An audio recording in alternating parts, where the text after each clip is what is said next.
Wall Street troubles related to the housing market. Well, you know this story. They've caused billions of dollars in losses so far, and of course there may be more. So how did this actually happen, Corazon? Why are so many apparently smart CEOs making some very bad decisions? Let's ask our Bulls and Bears panel. Bob, we pay these guys a fortune. Yeah. All these guys on your screen. Sometimes you look at what the choices they made and you say, I could have done better. Well, there's no disincentive for these guys to do well. They basically are ensured that they're going to get paid regardless of how they perform. There's very little correlation, as we've all learned, between actual performance and their compensation. And ultimately, if you look at the end game, there is actually a reward at the end of the tunnel for failing. You can walk away with an enormous package and leave the problems to some other poor schmo who comes in the door. Jonas, why do we keep having this conversation? Because, you know, it seems as if a board would turn around and say, okay, the next time we're going to be awfully careful about a compensation package that doesn't pass the smell test.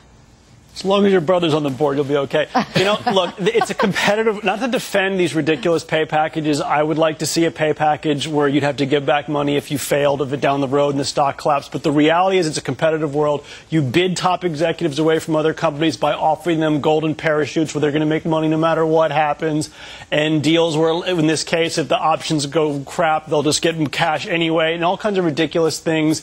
Is it right? No, but you know, are these people that evil?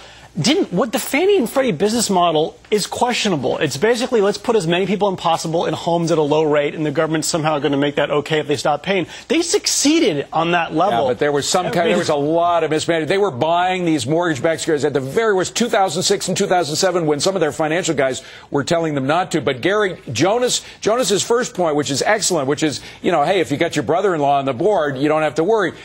Does there need to be some kind of change in corporate structure so that they can't put their buddies on the board?